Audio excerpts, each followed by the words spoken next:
Now, you guys, let me tell you something about chess. If you cannot force your opponent to play on your terms or what you want, then it's more likely that your winning chances are close to zero. You need to have that sense of command in chess. What I'm telling you is one of the top objectives or secrets of strong players. Strong players always want to have the ball in their hands. You will notice that strong players never want to play in their opponent's preparations. And similarly, that's what we are going to be talking about in this video series, forcing d4 players to play e4. So there we go in the tournament, expecting to see e4. White goes pawn to d4. Well, here we are going to go knight to f6, and after c4, the queen's gambit. I suggest that you play the move knight to c6, the Mexican defense. Now wait a second. This is not a dubious opening, it's not a gambit. Caruana has played this opening several times in classical tournaments, including other super GMs. So in this opening, we are inviting white to go pawn to d5 so that we can put this knight onto the e5 square and later on put it on g6. But in this position, there are two moves played by white. The most played move in this position is knight to f3, which we are going to look at in a moment. But the second most common move in this position is knight to c3, which we want to see on the board. So here you will see most of your opponents responding with the move knight to c3, and this is the right time to play pawn to e5. Now we need to pause a little bit here. Guys, believe it or not, we are now playing e4, e5 in this position. Because in most cases, you won't see white taking the pawn on e5. Trust me. And majority of the times, if they do, they don't even know what they are doing. They are just experimenting. The natural move in this position is pawn to d5, trying to grab the whole center and create more space for themselves. That is the most logical thing a white player can do. In fact, even Stockfish confirms that white should go pawn to d5. So just to let you know what is happening here, if white takes on e5, we are going to take with our knight and put this knight on g6. Now let's look at the common move, pawn to d5. So our plan remains the same. We go knight to e7, intending to go knight to g6. So here, believe it or not, the most common move by white is pawn to e4, just taking full control of the center and creating more space for himself. Then here we play knight to g6. Doesn't this look like a king's pawn opening, guys? And when you look at this position, in a perfect world, it resembles the King's Indian defense structure, except that this time we do not have the pawn on g6, which will be more of an advantage to us. For example, knight to f3 is the most played move in this position, and so I recommend that you go bishop b4, pinning down the knight to the king. Anyways, you're going to see white responding with a move bishop to d3, having noticed that you wanted to take the pawn on e4, since the knight on c3 is pinned to the king by the bishop. Now, if there is a move that you guys need to remember is bishop takes on c3. We don't need that bishop, and I'm going to explain why. So white takes on c3, doubling up his pawns along the c file, after which I recommend that you go pawn to d6, keeping an eye on the c5 square. And notice how we are beginning to put all our pawns on the dark squares, simply because we exchanged our dark squared bishop. And so according to one of the chess principles, it's always good to put your pawns on dark squares if you do not have a dark squared bishop. The same is also true if you do not have a light squared bishop. So in this position, you will see most of your opponents castling short, after which you should castle short as well. Bishop e3. Now whenever you see bishop e3, just know that white wants to push his c-pawn to c5. And that's why you should always go b6 to prevent the pawn push to c5. f4 by white. Again, whenever you see this f4, just know that white wants to advance the a-pawn to the a5 square so that he can mess up your queenside pawns. And that's why I recommend that you just lock the queenside completely. Now remember, we exchanged our dark squared bishop on move number 7. And that's why it makes sense for us to put all our pawns on dark squares. Oh, wait a second. So as you can see, guys, the game on the queenside is over. We have won the battle, and there's nothing that white can do to break our pawn chain on the queen side. So now we shift our attention to the king side. Watch. You will see white responding with a move pawn to h3, preventing knight g5. And in this position, even though we can go pawn to h6, I recommend that you play knight to h5, intending to go on the f4 square. And this is the second tip that I'm giving you guys in this position. This is our primary goal in this opening. We love putting our knight on the f4 square. this is our juicy square, and if you can manage to put your knight on f4, you have more chances of winning the game. Now here it's very funny to say that most of your opponents will think you just blundered a piece because they think they can take the e5 pawn for free, thinking if you take with your d pawn, they are going to take your knight on h5 and you're going to be a pawn down, forgetting that their bishop on d3 is hanging, and that's how you win the game. Now, if you think I just made this position up, take a look at the games that have ended this way. All these games that you are seeing here. And I don't know how I can say this, but I play this all the time with good results. So guys, if at all you're enjoying this video so far, please consider subscribing and don't forget to hit the like button, because that is going to encourage me to make more wonderful videos just like this one. And therefore, I'm giving you 4 seconds to subscribe to my channel, and please don't forget to leave your comments in the comment section down below. This is a weak pawn and this is a weak pawn, and this will soon be a weak pawn. Not to mention that we have other nasty ideas of putting our light squared bishop on s6, attacking the pawn on c4. Oh, wait a second. Even the pawn push to f5 is possible. So if I can go a few moves backwards, is this not a king's pawn structure? If I was to find this game in the middle game, it can be hardly easy for me to tell that this was a d4 opening. And that's how we force a d4 player to play e4 even though they did not intend to. Now you guys, the position that you are looking at right now comes from an opening called the Nimzowitsch defense. So I want you to remember this position so that I can show you the Nimzowitsch defense. So the Nimzowitsch defense begins with a move pawn to e4, then black responds with knight to c6, leaving white with an option of going pawn to d4, then e5. When you check the Lichess database, the top played move in this position is pawn to d5. They rarely take on e5. After which you go knight to e7. The plan is very simple. You still want to put the knight on g6, and that's what happens after c4, knight to g6, and now you have an option of putting your bishop on b4, checking your opponent's king. The most common move in this position is knight to c3 by white, after which I recommend that you pin that knight to the king, intending to capture it on the next move. Knight to f3 is the most played move. Here you take that knight, leaving white with double pawns along the c file. And after pawn takes on c3, you go pawn to d6, controlling the c5 square. Bishop d3 is the top most played move in this position, after which I recommend that you play knight to f6, planning to castle short. So castle short by white, castle short. And here you will see white playing bishop to g5, pinning down your knight to the queen. Well, that is very simple. Just go pawn to h6. You don't want this bishop to remain in your territory. And so after bishop to e3, intending to push pawn to c5, I recommend that you play pawn to b6, stopping that nonsense. f4 by white, again you go f5. Now you can clearly see that we are back to the same structure, just like the one we had in the Mexican defense. If you still don't believe it, white here plays pawn to h3, preventing knight to g5, and here you play knight to h5 with intentions of going to the f4 square again. Is this not what we had in the Mexican defense? Look, all our queenside pawns are sitting on dark squares.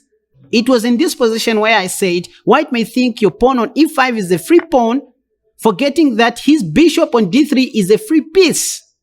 This is the Nimzowitsch defense, Kennedy variation. And this was a king's pawn opening, guys. So that is exactly how we force a d4 player to play e4 against their wish.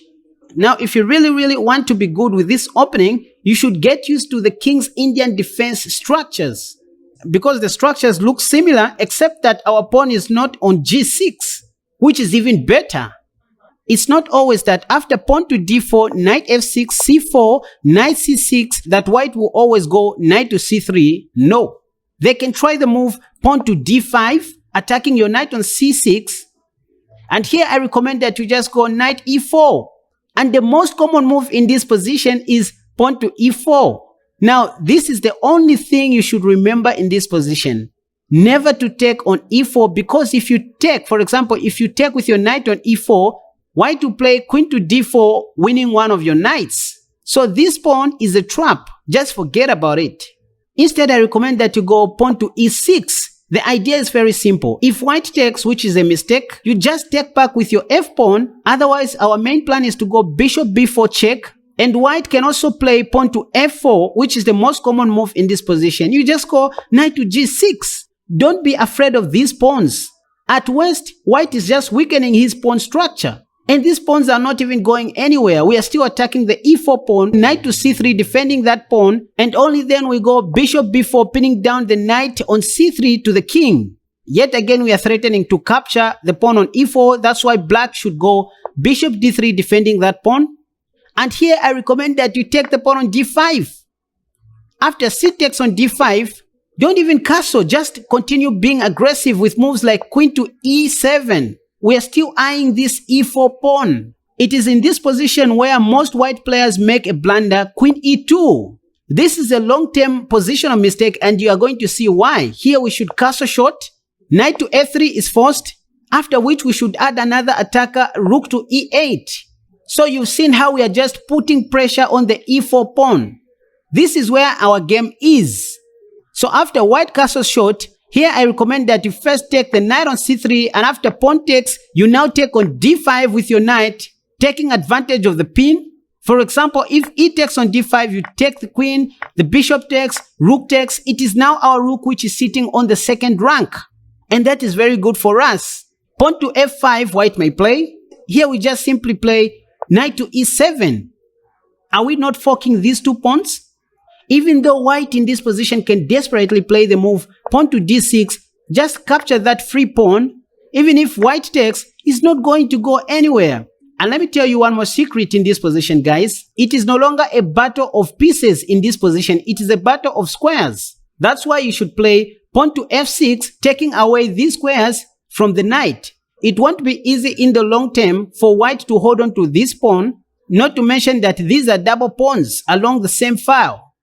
For example, after bishop a3, we can always put our king on f7, planning to put our pawn on d6. Bishop to e6 is always on the plate, and the rook on a8 to come to the square, aiming to capture the pawn on c7. Oh, wait a second. Was this even a d4 opening? Well, honestly, I've forgotten.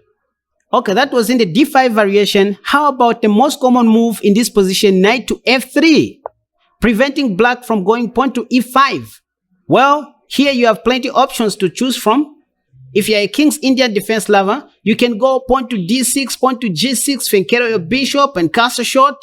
Then you develop your light squared bishop, you exchange it on f3 with white's knight. This can be a normal King's Indian defense from here. But you have a more solid option which Fabiano Caruana himself played in the Pro League knockout stage in 2017. Now this was the game between GM Akobian, a 2645 rated chess player by then, and the very popular Fabiano Caruana, whose rating by that time was 2817. This was a long game. On move number 53, white resigned. So after knight to f3, we can clearly see how Caruana himself handled the position from there onwards. So now that you know how the Mexican defense works, I'm going to challenge a random chess player on Lichess so that I can demonstrate to you how this opening works exactly, especially between lower rated players. And just a reminder, this video is all about forcing a d4 player to play e4 on the first move. Okay, so here we have a game. I'm playing against a 2217 rated chess player by the nickname Krimov. Plan is to go knight to f6.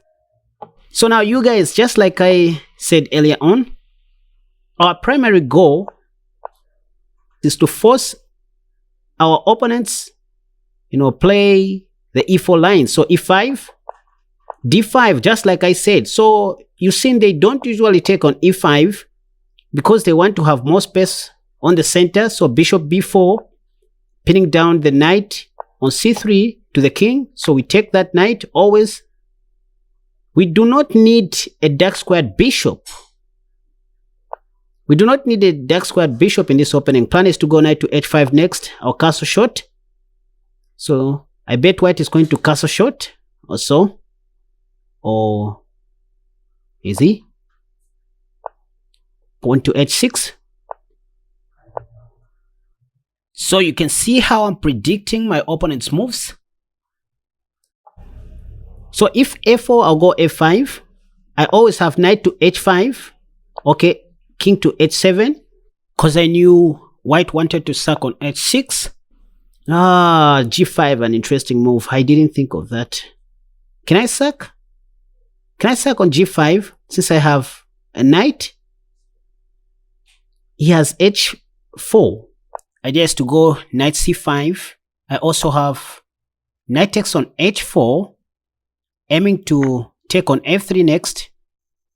Now I know his rook on h1 is still eyeing my h6 pawn, but here I'm intending to fork his king and the queen. Okay, so what am I going to do? I also had plans of going knight to c5 after pawn to f5. So can I return my knight? Or maybe I go queen to f6. Idea is to take on f3. Okay, rook h3, keeping an eye on the f3 square. So what am I going to do?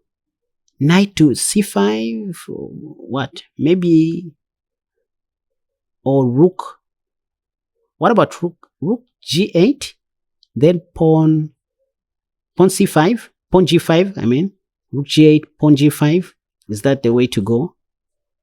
Rook g8, pawn. Yeah, I think maybe rook g8, then pawn to g5. You guys help me.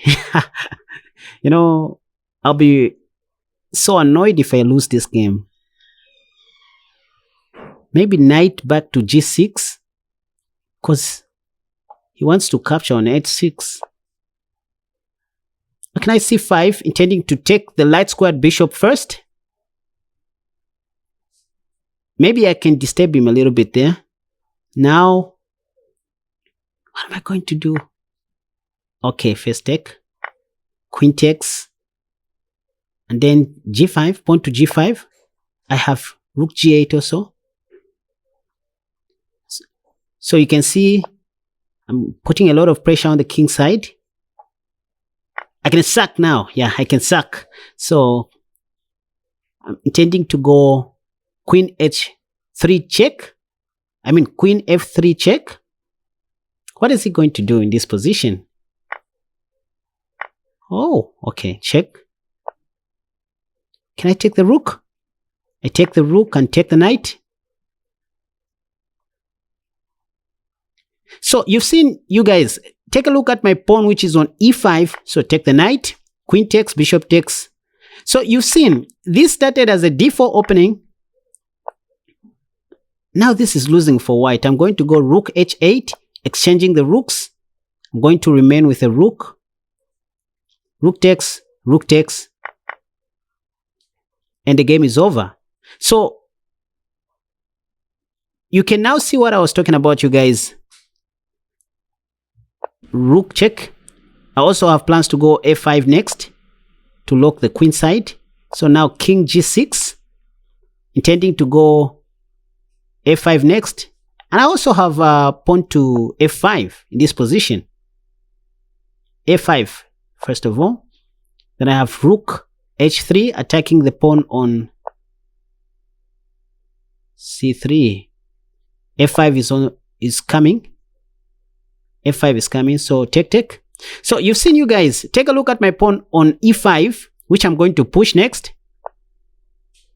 This game started as a d4 opening, but as you can see, I managed to turn it into an e4 opening. And I can tell my opponent is not comfortable in this position. Well, this is already losing for white. I don't even know why he's not resigning. I'm going to post this anyway. And my opponent went out of theory. Here I should be mindful of time. My opponent is trying to flag me, which is a very bad idea. Sometimes it's good to resign. And I just realized that I made some bad moves because of time pressure. Pawn to d5 next. Push pawn and think later. Push pawn and think later. Rook h2. Push pawn and think later. Mate is pending. Push pawn and think later. Check. Let's promote to a queen. Mate. Okay, so I hope you guys have now seen what I was talking about. I just forced my opponent to play e4 even when he intended to play d4. Okay, so let's see where my opponent went wrong, or maybe where I went wrong. In this position, the engine is supporting Kaspa. So I was supposed to go knight to h5. What did I play? I played knight back to d7. Then h4 by white. I was intending to go knight to c5. h4 by white. So I should have taken again. You see, even in this position, the engine is still supporting me. And then here it's saying I should have gone knight to c5, but I went queen to f6. I should have gone knight to c5, intending to capture on d3. But I went queen to f6, eyeing the f3 square. White protected. That's what I played. So I took the bishop. I was supposed to play pawn to g5. That's what Stockfish says. But I played an intermediate move first, which is not much of a stretch. Then I played pawn to g5. And then I sacked. So my sacrifice was a very correct move. And in this position, I have a minus 8.5 advantage, which means I was completely winning after exchanging. Okay, now that is enough. The whole idea was not to win the endgame. I just wanted to show you guys how to play. The opening stage. Okay, so that's it for today. Until next time, see you.